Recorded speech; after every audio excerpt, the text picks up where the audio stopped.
प्रकृति संकेत करती है कि हम बूढ़े हो रहे हैं।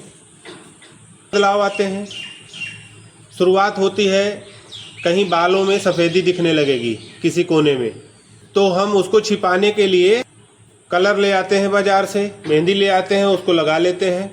मन हमारा शांत हो जाता है, लगने लगता है कि शायद अब हम बूढ़े नहीं दिख रहे हैं। पर केवल ये सब ऊपर ऊपर ही हो रहा है खेल। आँखों में कमजोरी आने लगती है, आँखें दूर का या नज़दीक का नहीं देख पाती, दूरदृष्टि दोष या निकट दृष्टि दोष हो जाता है।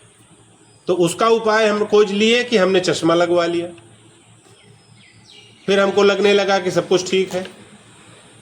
फिर कुछ दिनों बाद घुटनों में दर्द शुरू हो गया, ज़्यादा दर्द हुआ तो हमने घुटने बदलवा लिए, उससे चलना फिरना आसान हो जाता है, दर्द खत्म हो जाता है। फिर और जब गड़बड़ी आती है शरीर में तो दांत गिरने लग जाते हैं। दांत खत्म हुए तो हमने नकली दांत लगवा लिया। तो क्या इन सारे उपायों से हम युवा बने हैं? हम युवा नहीं हैं। हम में अंदर ही अंदर जैसे किसी पेड़ में, लकड़ी में अंदर ही अंदर दीमक लग जाए तो उस पूरे को खोखला कर देगी। ऊपर ऊपर वो लगता रहेगा, वो दिखता रहेगा कि शायद ये इतना ही स्वस्थ पेड़ है, जबकि वो इतना स्वस्थ पेड़ नहीं होगा।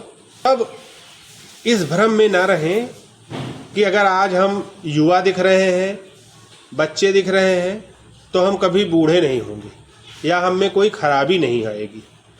तो इसके लिए ज़रूरी है कि हम जिस देश में रहते हैं, जिस परिस्थिति में रहते हैं, वहाँ की जलवायु के अनुसार अपने जीवनचर्या को बदलें, अपने आहार विहार को दुरुस्त रखें। जैसे कुछ अच्छी आदतें हैं जिन्हें हमें अपनाना चाहिए। सबसे पहले जो हमारा बिस्तर पर सोकर उठने का समय है वो निश्चित हो। ध्यान रहे सूर्योदय के पहले जरूर उठ जाएं।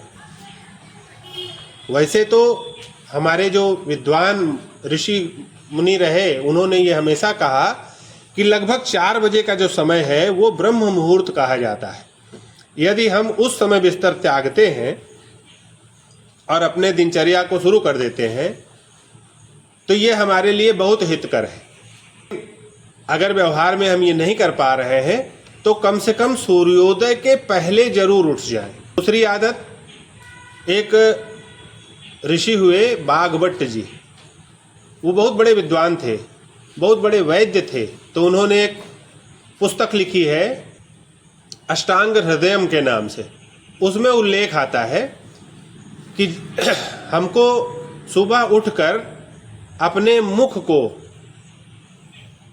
मतलब जो हम दातून करते हैं या ब्रश करते हैं, उसके पहले हम बिस्तर छोड़ें और सीधे रात्रि में किसी एक तांबे के पात्र में भरा हुआ जल सुबह हम उसी को पी लें।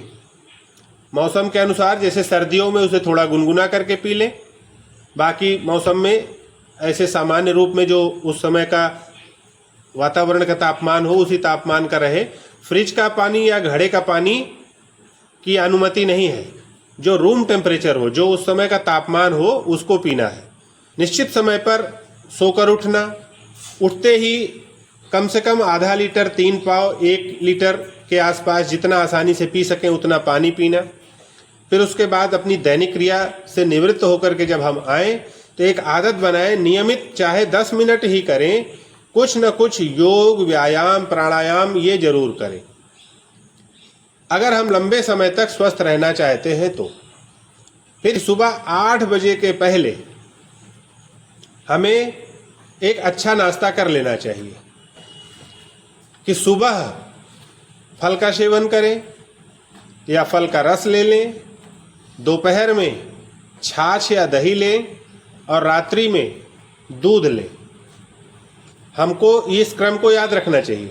क्रम बदलेंगे तो वो हमारे शरीर के लिए अहितकर है। जैसे फल शाम को यदि कोई खाए तो वो नुकसान कर सकता है, जरूरी नहीं कि वो फायदा करे, लेकिन अगर सुबह खाएगा तो जरूर फायदा करेगा। और फल खाते समय हमको हमेशा ये बात का ध्यान रखना चाहिए कि जो मौसमी फल हैं, ऋतु फल हैं, उन्हें खाया जाए, क्योंकि प्रकृति ने जिस क्षेत्र के लोगों को जिस चीज़ की आवश्यकता है उस क्षेत्र में वही चीज़ पनपाई है, वही चीज़ उगाई है। नेचर ने आपके हमारे आसपास जो भी चीज़ दिया है उसको खाना है। इससे क्या होगा कि हमारे शरीर में जितने बहुत सारे खनिज लवणों की आवश्यकता होती है, जिस खनिज लवण की जब आवश्यकता होती है प्रकृति उसी के अनुसार फल देती है। हम यदि फलों का सेवन लगभग 1 सप्ताह नियमित कर लेते हैं तो हमारी वर्ष भर की जो ज़रूरत है वो उससे पूरी हो जाती है। मध्याह्न में हम भरपूर अच्छा भोजन करें और सायंकाल फिर आयुर्वेद ये कहता है कि सूर्यास्त के बाद हम भोजन ना करें। सूर्योदय होता है, जैसे कमल का फूल है वो खिल जाता है, और जब दिन में कमल का फूल आप देखिए पूरी तरह खिला होगा, लेकिन जब शाम होगी तो धीरे धीरे उसकी पंखुड़ियां बंद होने लगेंगी और रात्रि में वो एकदम बंद हो जाती है। हमारी शरीर भी इसी तरह व्यवहार करती है। सूर्योदय के साथ ये एक्टिव हो जाती है, जागृत हो जाती है, और इसके सारे अंग जो है वो प्रदीप्त अवस्था में आ जाते हैं, जागृत अवस्था में आ जाते हैं, एक्टिव होकर के काम करने लगते हैं। और जैसे शाम होने लगती है फिर ये धीरे धीरे सुस्त पड़ने लगती है, और सूर्योदय के बाद ये चाहती है कि अब हमें काम करने के लिए कुछ न दिया जाए। ये ध्यान रखना है। तो हम ये सुनिश्चित करें कि अगर हमें स्वस्थ रहना है तो हम सूर्यास्त के बाद भोजन न करें।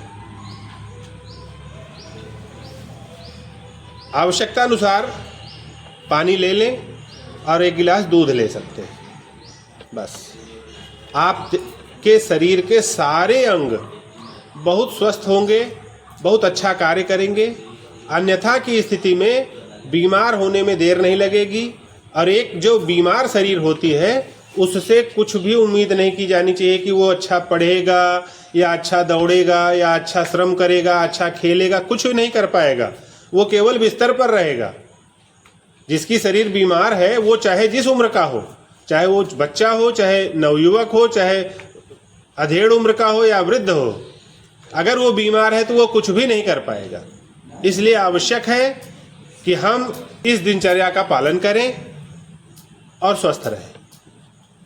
आयुर्वेद के अलावा वर्तमान की जो चिकित्सा पद्धति है एलोपैथ, ये सभी पद्धतियां ये अनुमति देती हैं, ये कहती हैं कि अगर हमें स्वस्थ रहना है, हमारे शरीर के सारे अंग बराबर काम कर सकें, तो हमें दिन भर में लगभग 3 से 4 लीटर पानी पीना चाहिए, इससे कम नहीं। अगर हम कम पानी पिएंगे तो शरीर में रक्त हमारा जो है वो गाढ़ा हो जाएगा और दूसरी तरह तरह की बीमारियां हो जाएंगी। तो इसलिए पर्याप्त पानी पिएं। सुबह से लेकर के शाम तक सुनिश्चित करिए कि कम से कम 3 से 4 लीटर पानी पिया जाए। तो ऐसी कुछ छोटी छोटी बातों को ध्यान में रख करके हम खुद को स्वस्थ रख सकते हैं और अपना एक अच्छा जीवन जी सकते हैं। अपने परिवार के लिए, अपने समाज के लिए, अपने राष्ट्र के लिए उपयोगी साबित हो सकते हैं। कितने अच्छे पुण्य कर्म रहे होंगे तब हमें ईश्वर ने मनुष्य का तन दिया है। अब इस तन को सार्थक करना है, इसे देश हित में लगाना है, इसे समाज हित में लगाना है, इस देश का एक योग्य नागरिक बनना है जो इस देश के काम आवे।